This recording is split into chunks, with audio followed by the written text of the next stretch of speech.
ഇതിനു മുമ്പ് ഞാനിന്ന് തമ്മിൽ കണ്ടപ്പോൾ പറയുമായിരുന്നു, തിരുവനന്തപുരത്ത് ഇതുപോലെ മനുഷ്യരുടെ ഇടയിൽ, ഇതുപോലെ സംവാദത്തിൽ, ആൾക്കൂട്ടത്തിൻ്റെ ഇടയിൽ തരുൺ മൂർത്തിയെ കണ്ടിട്ടുണ്ട്. ഇന്ന് ഇവിടെ വീണ്ടും ഒരു വിജയവുമായി കലാസ്വാദകരുടെ മുന്നിൽ അവർക്ക് അഭിമുഖമായിരിക്കുന്നു. എന്തു തോന്നുന്നു? പ്രേക്ഷകർക്ക് നന്ദി.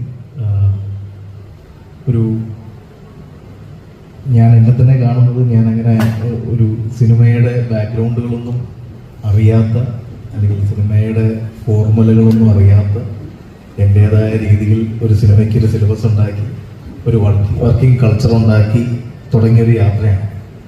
അപ്പോൾ ആ യാത്രയിൽ കിട്ടുന്നതെല്ലാം സന്തോഷങ്ങളാണ്. ആദ്യ സിനിമ ഓപ്പറേഷൻ ജാവയായാലും, രണ്ടാമത്തെ സിനിമ സൗദി വെള്ളക്കയായാലും, മൂന്നാമത്തെ സിനിമ തുടരുമായാലും ഒക്കെ ആ രീതിയിലുള്ള സന്തോഷങ്ങൾ. അതൊരു നിമിത്തം ഉള്ള, എൻ്റെ ഗ്രാഫ് നോക്കുവാണെങ്കിൽ നിമിത്തമാണ്. കാരണം ഓപ്പറേഷൻ ജാവ എന്ന് പറയുന്നത്